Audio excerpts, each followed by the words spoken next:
En raison du confinement et de la fermeture des lieux de culte, l'équipe pastorale de la paroisse Saint-Laurent-Rivière-du-Chêne s'est engagée à rendre disponible sur le site web de la paroisse des vidéos préenregistrées des célébrations dominicales. J'ai été désigné pour préparer les vidéos de la célébration de la liturgie de ce 24 janvier. C'est un dimanche spécial, puisque c'est le dimanche de la parole de Dieu. Alors bonjour, je suis Isabelle, je suis l'épouse de Denis. Alors Denis et moi sommes très heureux de vous accueillir à la maison pour partager cette célébration ensemble. Alors bonne célébration. Nous sommes réunis au nom du Père et du Fils et du Saint-Esprit. Amen.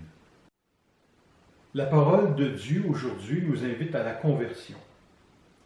Tournons-nous avec confiance vers celui qui peut changer nos cœurs.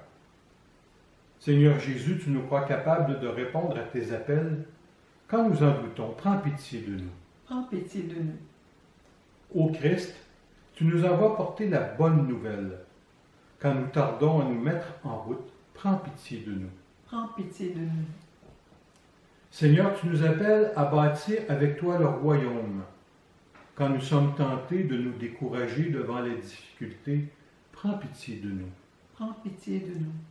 Que Dieu Tout-Puissant nous fasse miséricorde, qu'il nous pardonne nos péchés et nous conduise à la vie éternelle. Amen. Amen. Passons maintenant à la table de la parole. Lecture du livre de Jonas. La parole du Seigneur fut adressée de nouveau à Jonas. « Lève-toi, va à Ninive, la grande ville païenne, proclame le message que je te donne sur elle. » Jonas se leva et partit pour Ninive, selon la parole du Seigneur. Or Ninive était une ville extraordinairement grande. Il fallait 3 jours pour la traverser. Jonas la parcourut une journée à peine en proclamant « Encore 40 jours et Ninive sera détruite. » Aussitôt les gens de Ninive crurent en Dieu. Ils annoncèrent un jeûne et tous, du plus grand au plus petit, se vêtirent de toile à sac. En voyant leur réaction et comment ils se détournaient de leur conduite mauvaise, Dieu renonça au châtiment dont il les avait menacés. Parole du Seigneur. Seigneur, enseigne-moi tes chemins. Seigneur, enseigne-moi tes voies. Fais-moi connaître ta route. Dirige-moi par ta vérité. Enseigne-moi, car tu es le Dieu qui me sauve. Seigneur, enseigne-moi tes chemins. Rappelle-toi, Seigneur, ta tendresse, ton amour qui est de toujours. Dans ton amour, ne m'oublie pas en raison de ta bonté, Seigneur. Seigneur, enseigne-moi tes chemins. Il est droit, il est bon le Seigneur, lui qui montre aux pécheurs le chemin. Sa justice dirige les humbles. Il enseigne aux humbles son chemin. Seigneur, enseigne-moi tes chemins. Lecture de la première lettre de saint Paul apôtre aux Corinthiens. Frères, je dois vous le dire, le temps est limité. Dès lors, que ceux qui ont une femme soient comme s'ils n'avaient pas de femme. Ceux qui pleurent, comme s'ils ne pleuraient pas. Ceux qui ont de la joie, comme s'ils n'en avaient pas. Ceux qui font des achats, comme s'ils ne possédaient rien. Ceux qui profitent de ce monde, comme s'ils n'en profitaient pas vraiment, car il passe ce monde tel que nous le voyons. Parole du Seigneur.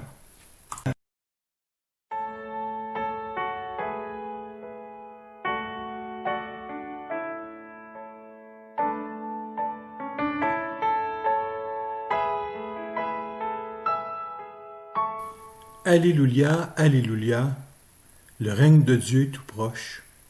Convertissez-vous et croyez à l'Évangile. Alléluia. Évangile de Jésus-Christ selon saint Marc. Gloire à toi, Seigneur. Après l'arrestation de Jean le Baptiste, Jésus partit pour la Galilée proclamer l'Évangile de Dieu. Il disait « Les temps sont accomplis, le règne de Dieu est tout proche. Convertissez-vous et croyez à l'Évangile. » Passant le long de la mer de Galilée, Jésus vit Simon et André, le frère de Simon, en train de jeter les filets dans la mer, car c'étaient des pêcheurs. Il leur dit, « Venez à ma suite, je vous ferai devenir pêcheurs d'hommes. » Aussitôt, laissant leurs filets, ils le suivirent. Jésus avança un peu, et il vit Jacques, fils de Zébédée, et son frère Jean, qui étaient dans la barque et réparaient les filets. Aussitôt, Jésus les appela. Alors, laissant dans la barque leur père Zébédée avec ses ouvriers, ils partirent à sa suite. Acclamons la parole de Dieu. Louange à toi, Seigneur Jésus.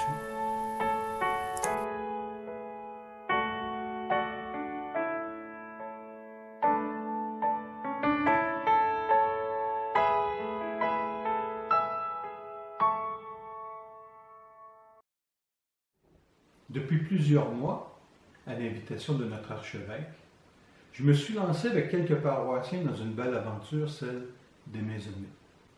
À chaque semaine, virtuellement, nous prenons 1 heure pour écouter la parole de Dieu. De nombreux fruits en découlent et j'ai demandé aux participants de venir porter témoignage de ce qui est nouveau, de beau, de bon en eux à la suite de ces rencontres. Ça tiendra lieu d'homélie pour cette célébration de la parole.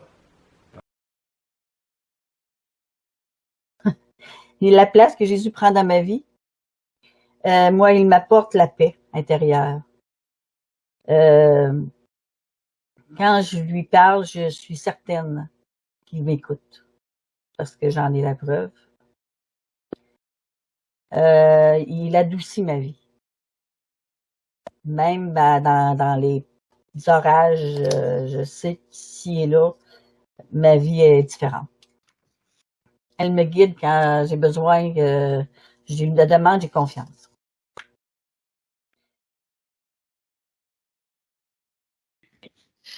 Alors, moi, la place que ça prend dans ma vie, c'est que j'ai besoin de prendre un temps pour me ressourcer, pour écouter la parole. Et avec le confinement, heureusement qu'on a la maisonnée, parce qu'avec les lieux de culte qui sont fermés, tu sais, je suis une fille active, mais je suis obligée de m'arrêter. Puis d'aller à la messe le dimanche, ça me permet de m'arrêter, puis de prendre le temps de dire, ouais, vraiment, il y a une place importante dans ma vie.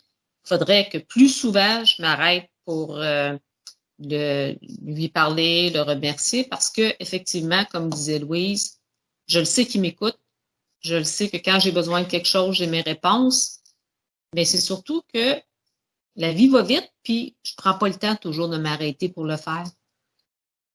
Fait que ça me nourrit vraiment, ça. Puis la maisonnée, en tout cas, entre autres, heureusement, je pense que ça m'a aidé beaucoup à passer au travers notre confinement qu'on a. Je suis contente qu'on puisse partager ensemble ces moments-là là, de ressourcement, de méditation, de partage. Je me sens plus guidée avec vous autres aussi. Tu sais, le guide, c'est un peu prendre le temps de pas juste écouter, mais de réfléchir, prendre le temps de écouter la parole de Dieu, mais de l'analyser à travers nos textes qu'on lit à chaque semaine. Alors, pour moi, c'est ce que ça m'apporte là, présentement. Je dirais presque que la maisonnée est devenue pour un certain temps quasiment plus importante que mes messes que je préférais le dimanche. Avec mon Eucharistie que je tenais tant. Vous nous nourrissez comme ça. Heureusement que c'est là.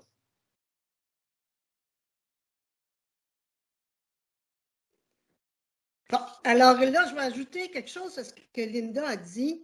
Quand elle dit « vous nous nourrissez », je dirais bien « nous nous nourrissons ». Parce que c'est l'échange entre nous autres qui fait que c'est si riche, les maisonnées. Alors moi, disons, quand on dit la place que prend la parole de Dieu dans ma vie, je dois dire que depuis que j'ai commencé à animer les célébrations dominicales de la parole, elle a pris beaucoup de place, elle prend beaucoup de place dans ma vie.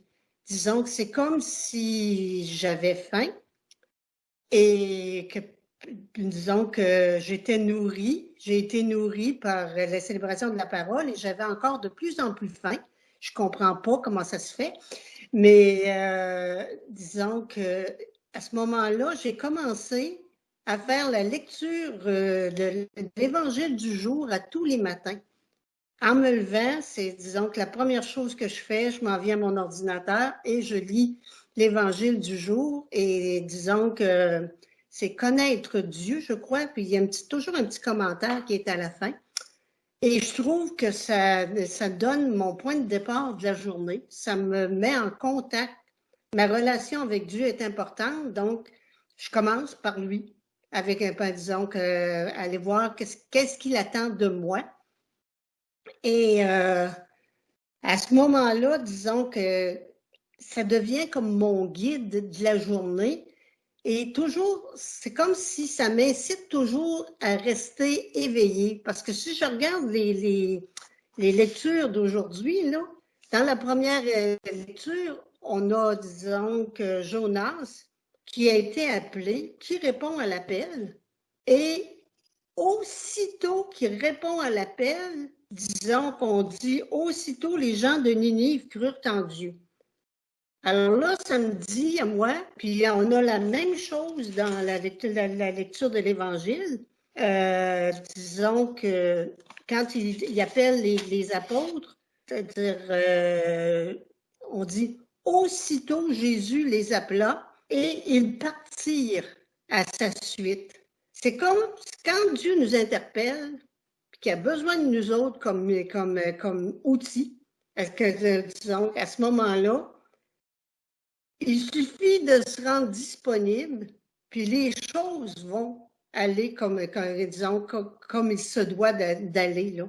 C'est-à-dire la réaction, des fois on est surpris d'ailleurs de dire, voyons, c'est le petit geste que j'ai posé qui a causé cette vague, mais c'est ça. Pour moi, la parole de Dieu, c'est ça, ça me nourrit et ça me dit toujours, c'est-à-dire, ça me rappelle que si je me rends disponible, disons, que je vais pouvoir agir, disons, davantage pour répandre la bonne nouvelle.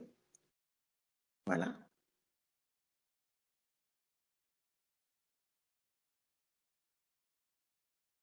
Alors, moi aussi, c'est surtout en préparant mes homélies que la parole de Dieu m'interpelle et est une bonne nouvelle. Parce que la première question que je me pose en préparant une homélie, c'est en quoi ce texte-là m'interpelle?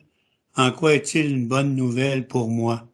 Parce que le premier à qui je prêche, c'est moi. Si la parole ne me convertit pas moi, ça va rester des paroles extérieures aux gens. Si elle m'invite à me convertir, moi, à devenir davantage disciple missionnaire, ben, à quelque part, ça va possiblement rejoindre les gens, parce que de toute façon, c'est l'Esprit Saint qui est en eux, qui fait parler la parole. Alors, moi, c'est surtout, et comme je suis prêtre depuis 52 ans et j'ai eu la chance, au début quand j'ai été prêtre, on était plusieurs prêtres en paroisse et on prêchait pas à toutes les semaines. Sauf que moi, j'ai eu la chance de m'occuper d'une desserte, de sorte que j'ai prêché toutes les semaines. Les 9 premières années que j'ai été prêtre, j'ai prêché à toutes les semaines, toutes les fins de semaine. Alors, c'est sûr que des fois, je trouvais ça dur, là, parce que j'avais mon travail sur semaine, puis je rembarquais la fin de semaine. Sauf que ça m'a nourri beaucoup et ça m'a fait que la parole de Dieu, je l'applique d'abord à moi et c'est comme ça qu'elle m'interpelle et qu'elle est bonne nouvelle pour moi. Et pour moi aussi, la parole de Dieu est très importante. Chaque matin, moi aussi, depuis très longtemps, je fais la lecture de la parole du jour. Puis ça me nourrit, mais j'aime beaucoup l'idée qu'on dise nous nous nourrissons nous autres mêmes. Parce que lire la parole toute seule chez moi, c'est pas du tout la même chose que d'avoir à la partager, d'avoir à dire ce qu'elle m'apporte, puis qu'elle me nourrit, mais elle nous nourrit quand on la partage ensemble, ce que j'aime beaucoup dans les matinées, dans nos groupes de partage que je fais aussi avec le Curcio. Je suis toujours impressionnée par la grandeur de la parole, la grandeur du mystère qu'elle porte. Ça fait très, très longtemps que je lis les mêmes lectures, puis à chaque fois, c'est pas de la routine, c'est quelque chose de plus que je vais chercher. C'est quelque chose qui me garde aussi, qui m'attire, qui fait que, oui, je vais toujours recommencer à la lire parce que c'est infini pour moi. Puis le moment où j'ai pensé que oui, là, je comprenais vraiment, la seule chose que j'ai compris, c'est la grandeur. La seule chose que j'ai compris, c'est que je commençais à comprendre. C'est de là que c'est ce qui me retient dans les partages, moi. C'est ce que, d'une façon ou d'une autre, je vais trouver quelque chose. Puis les gens qui sont là autour de moi vont trouver quelque chose de différent. Pour moi, c'est une richesse incroyable. C'est pour ça que je suis là avec cette fin-là de la parole de Dieu. C'est ce qui me retient. Voilà. Alors moi, quelle place prend la parole de Dieu dans ma vie? D'abord, comme diacre, je suis tenu, ça peut paraître un drôle de mot, mais je suis tenu à l'office des heures, le bréviaire, en ce qui me concerne 2 fois par jour. Donc, je prie le matin les laudes, le soir les vêpres. C'est des psaumes, des cantiques, des textes de l'Ancien Testament, qui se répètent sur un cycle d'1 mois. C'est pour moi un temps d'adoration, un temps de louange, un temps de supplication. C'est un service de la prière à travers lequel je porte aussi des intentions pour le monde, pour mes amis, pour des collègues. Comme réal aussi, il m'arrive de temps en temps de prêcher. Alors, je fréquente la parole de Dieu aussi plus intensément dans la prédication, où là, je suis obligé vraiment de la creuser encore plus. Alors, la parole de Dieu prend quand même au quotidien de la place dans ma vie. Puis c'est un grand cadeau, c'est un grand trésor, ça, de ma vie. Comment est-ce que la parole de Dieu me nourrit? Je pense que le verbe nourrir ici est important. Puis ça vaut la peine de prendre une analogie. La nourriture, la boisson qu'on ingère à tous les jours, pourvu que ce soit de la bonne nourriture, évidemment. D'une façon mystérieuse, cette nourriture-là, sans qu'on y participe d'aucune façon, sans notre concours, cette nourriture-là nous fait grandir, elle nous maintient en vie. C'est mystérieux. La nourriture qu'on ingère nous donne de l'énergie, de la force pour accomplir nos tâches quotidiennes. La nourriture, elle soutient notre corps. Puis moi, je pense que la meilleure façon de rendre grâce à Dieu pour le cadeau de notre corps, c'est d'en prendre soin, de bien le nourrir. Je pense qu'il y en est de même pour la parole de Dieu. Lire la parole, la méditer, la laisser nous pénétrer, c'est vraiment se nourrir. Puis c'est une nourriture qui est bonne, qui est saine, qui elle aussi, mystérieusement, sans nécessairement notre concours, c'est une nourriture qui soutient notre âme, qui la fortifie, qui lui donne de la force. Il y a cette belle image dans la Bible de la parole de Dieu qui descend comme la pluie. Donc la pluie, elle vient nourrir la terre sans que la terre comprenne quoi que ce soit. Je pense que la parole de Dieu vient me nourrir, moi, en tout cas. Sans la parole de Dieu, il manque à notre âme, je pense, à notre foi, une nourriture qui est essentielle. Puis la meilleure façon de rendre grâce à Dieu pour le cadeau de notre âme, c'est d'en prendre soin, de bien la nourrir, c'est de fréquenter la parole de Dieu. Je pense que c'est une belle façon de rendre grâce à Dieu pour le grand cadeau qu'il nous a fait de notre âme. Comment est-ce que la parole me guide? Je pense d'abord que la fréquentation régulière de la parole de Dieu m'a apaisé comme homme. Aujourd'hui, j'ai eu 60 ans, il y a quelques jours. Je suis plus en paix que je l'étais quand j'avais 30 ans. En tout cas, ça, je suis certain de ça. La fréquentation de la parole de Dieu a fait grandir en moi la foi, la charité, l'espérance. Et puis, il y a plusieurs passages de l'Écriture des psaumes qui ont fait dans mon histoire résonner tout mon être, qui ont été pour moi des moments précis, des ferments de conversion. Je pense à Isaïe 6, qui est l'histoire de ma vocation, Marc 1,11, la découverte de mon identité profonde de fils bien-aimé. La deuxième strophe du psaume 8, vous irez la voir, c'est le socle de ma prière. Le psaume 62, qui décrit mon désir de sainteté. La première strophe du psaume 26, qui est mon refuge en toutes circonstances. C'est des paroles, c'est des passages d'écriture qui me font vibrer, qui viennent interpeller toute ma personne. Puis mon expérience personnelle d'être interpellé par la parole de Dieu est décrite étrangement dans les textes de ce dimanche. Jonas, les habitants de Ninive, Simon, André, Jacques, Jean, tous ils ont entendu la parole de Dieu. Une parole qui les a rejoints, qui a fait résonner toute leur personne, puis qui les a amenés à changer de direction d'une façon radicale.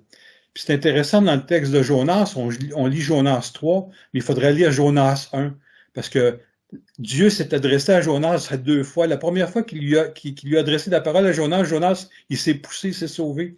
C'est seulement la deuxième fois dans Jonas 3 où Jonas a décidé de répondre. Donc, cette parole qui vient nous interpeller, qui vient nous chercher au plus profond de nous, ben, nous amène à changer de direction d'une façon parfois radicale dans notre vie.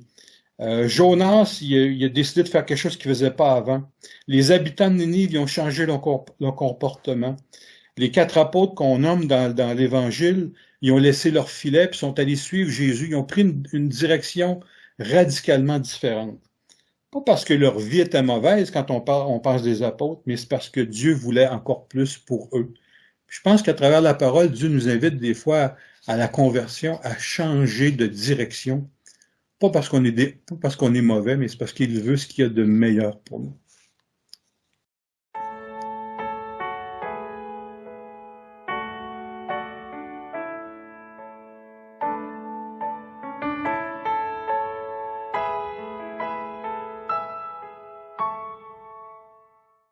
Prions Marie, mère de l'Église et mère de notre foi. Marie, aide notre foi. Ouvre notre écoute à la parole pour que nous reconnaissions la voix de Dieu et son appel. Marie, aide notre foi. Aide-nous à nous laisser toucher par son amour pour que nous puissions le toucher par la foi. Marie, aide notre foi. Aide-nous à nous confier pleinement à lui, à croire en son amour, surtout dans les moments de tribulation et de croix, quand notre foi est appelée à mûrir. Marie, aide notre foi. Sème dans notre foi la joie du ressuscité. Marie, aide notre foi. Rappelle-nous que celui qui croit n'est jamais seul. Marie, aide notre foi. Enseigne-nous à regarder avec les yeux de Jésus, pour qu'il soit lumière sur notre chemin. Marie, aide notre foi.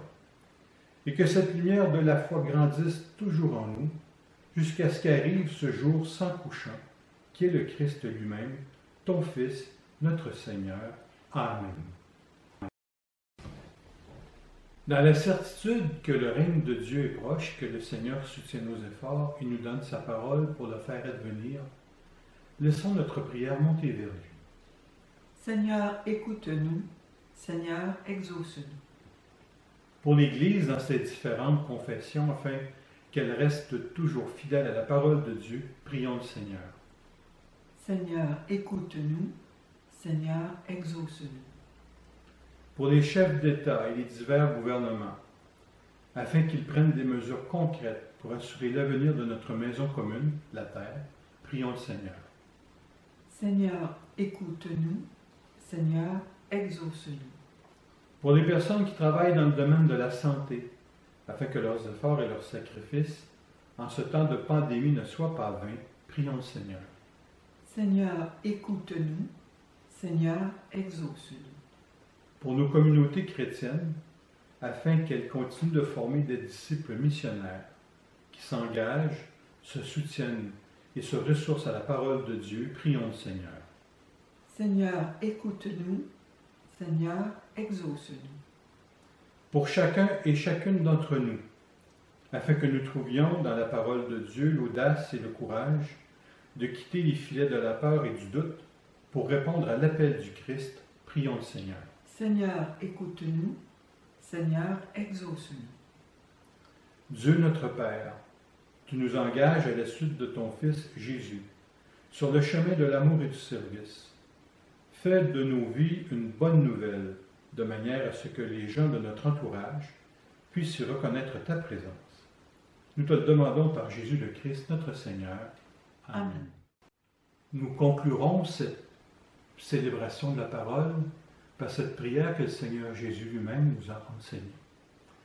Notre Père qui es aux cieux, que ton nom soit sanctifié, que ton règne vienne, que ta volonté soit faite sur la terre comme au ciel. Donne-nous aujourd'hui notre pain de ce jour. Pardonne-nous nos offenses comme nous pardonnons aussi à ceux qui nous ont offensés. Et ne nous laisse pas entrer en tentation, mais délivre-nous du mal. Amen. Que Dieu, le Père Tout-Puissant, nous bénisse, qui nous garde de tout mal et nous conduise à la vie éternelle. Amen. Allons dans la paix du Christ. Nous rendons grâce à Dieu.